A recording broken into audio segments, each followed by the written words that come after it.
Hi, I'm Jack Miele, producer engineer over at Fudge Recording Studios in New Orleans, Louisiana. Hi everybody, this is Chad Gilmore with us today. He plays drums for Mark Broussard's band. He's going to be playing some drum beats for us, and we're going to be getting some drum sounds using all Eurekas and an ADL 600. Let's get started. I used a bunch of different mics. I think we used 12 mics today. The RSA-77. It's a ribbon mic. It's an old vintage ribbon mic, but any ribbon mic will really do. But I like to put this sort of right above the kick drum, sort of aimed right at the belly of the drummer. You don't want to get it too far back because that's what room mics are for. We have room mics for that. I'm just trying to sort of capture the whole essence of the kit using this one mic. For kick, I'm using a sub kick, a Yamaha sub kick, and I'm using an Audix D6. For the snare, I used a top and a bottom snare. I use the top and bottom snare mic. I used a 57 on the bottom, and instead of using a 57 on the top, I wanted to go with something that was a little hotter sounding. I used an Altec 175 tube mic. As you can see, it's just a little teeny pencil mic, but it's got an old AKG capsule on it. I'm using a Beyer M160 on the hi-hats. This is a hypercardioid ribbon mic. On the toms, I used an Old Faithful. I used a AKG C414 TL2. I put it in figure 8 mode. I put it in figure 8 because figure 8 pattern on microphones has got the best off-axis rejection. So see how close this cymbal is? So what I want to do is I'm using figure 8 to try and block out some of this cymbal so that it doesn't wash out every time he hits a cymbal. And over here I have a vintage Neumann U87 to use on the 4-toms. For the overheads, I used the Audio-Technica 3035s, and I put them in sort of an XY pattern. Over here, we've got a room mic. We've got a AKG C12A vintage mic. It's a tube mic, and we just have this in the back of the room. Let's go upstairs and get some sounds. So Chad's down in the main room right now. He's getting ready to fire up some drum sounds for me. I'm going to be talking to him via our headphone amp using the Presonus central station right here so he can hear what I'm saying. Chad, you ready down there? Yeah. All right, Chad, give me kick.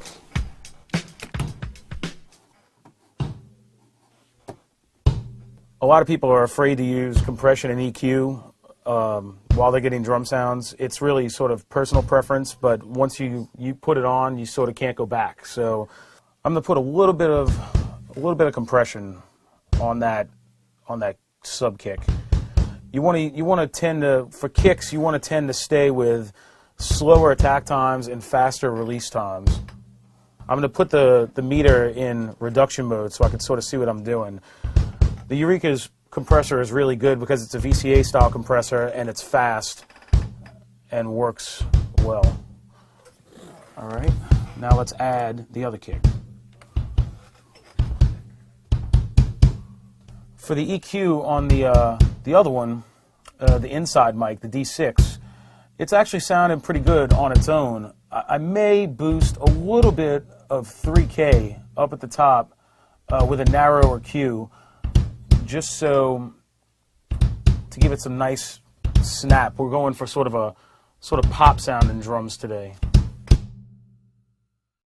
Okay, we're going to move on to snare now. I've got my kick sound in the way I like it. I use really mild compression on the sub kick, and I didn't use any compression on the inside kick mic. I used a little bit of EQ to boost a little bit of the top so I can get that beater really coming through, especially with pop rock. That's something that a lot of people want to hear.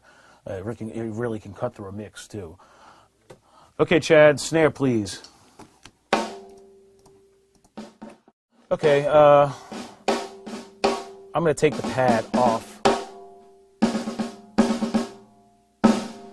There's a little bit of that ring in there for the snare, but a lot of times ring can be cool. You don't want to deaden it too much. It makes it sound real when there's a little bit of a ring in there. So we're going to put it in the bottom snare. Make sure your snare drums, your top and your bottom mic are in phase. So we've got our bottom coming in now. And the best way to check the phase is to put your central station in mono, put your central station in mono and turn it up, and then flip the phase. See? One of them was out of phase. It sounds really crispy this way, but then this way, it sounds really nice and fat. So we're going to keep the phase flip on that. Chad, if you can give me a hi-hat, please. Well, for hi-hats, I generally like to use ribbon mics for hi-hats because maybe like a Beyer M160 or something, because they tend to be a little less harsh than using the small diaphragm condenser mics.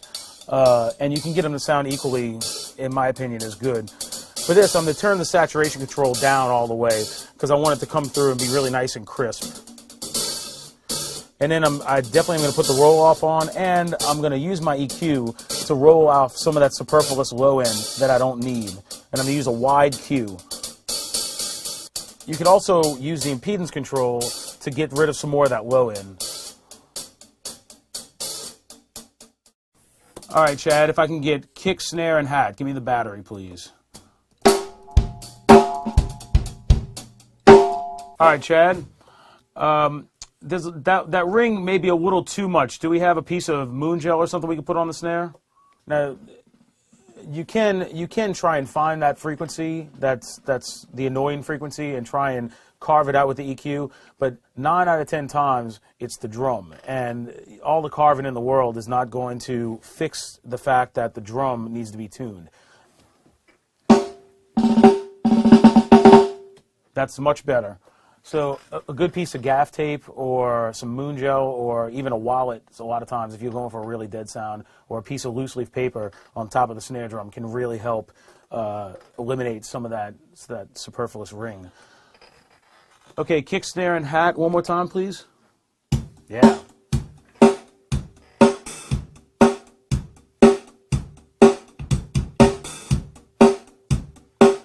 Yeah, that's... You can get the kick, snare, and the hi-hats sounding right without anything else, then you're on the right track. Let's move to the kit mic, which is right here. So because ribbon mics are usually low output, I'm going to take the pad off. Yeah, already that single mic is already sounding good. You can also experiment with the saturate control. The saturate is what introduces the transformer into the circuit. Otherwise, it would be a transformerless piece, for at least for what I've read up. It would be a transformerless piece if you take the saturate out. So if you want something a little more crispy, a little more current sounding, then I would take the saturate off. If you want something darker, you can really amp up that saturation. Let's move on to the toms, please. Now, these are hotter mics. And also, a lot of people like to use 421s or something like that on toms, and which are perfectly acceptable. But a lot of times, if you're really looking for that sort of, in-your-face tom sound, then using a good condenser mic can really work. I use the EQ for the tom, and I roll just a pinch. Like I said, whenever you use an EQ to Pro Tools, straight to Pro Tools, you want to just be very sparing with it.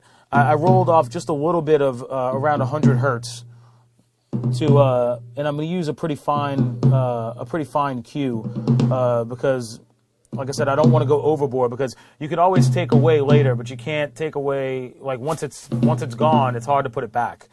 So that's sounding pretty good. Just watch your levels. Okay, Chad, let's move the floor tom, please.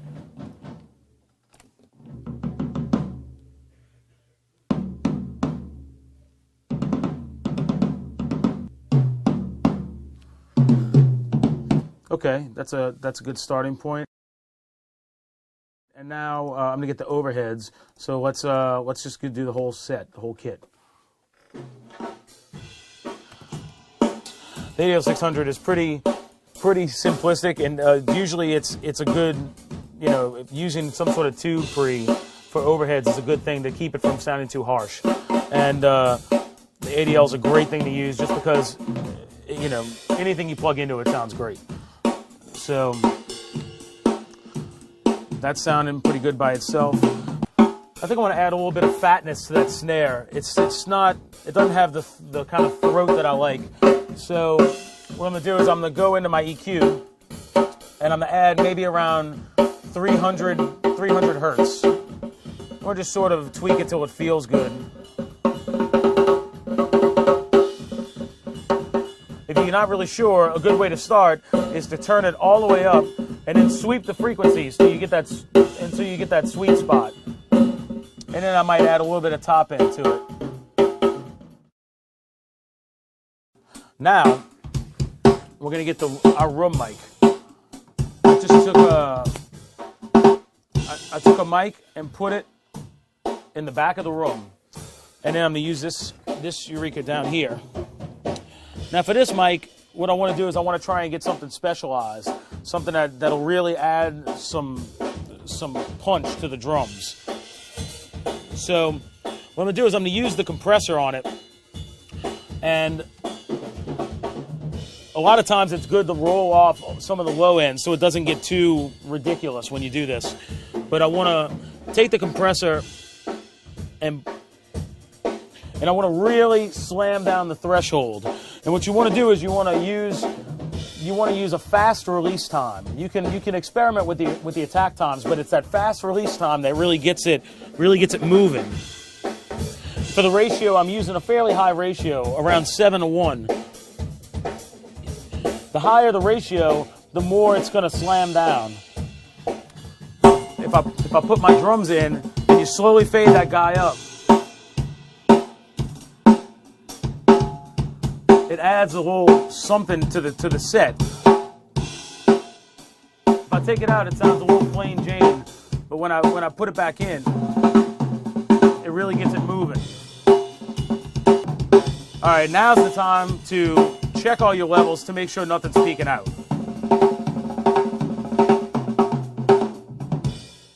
And now we're ready to record our song. So now what we're going to do is, Chad is feeling a certain groove. When you're doing loop-generated stuff like this, he was feeling something, so I'm going to just tap a tempo to him so that he can feel comfortable when he's playing. 124.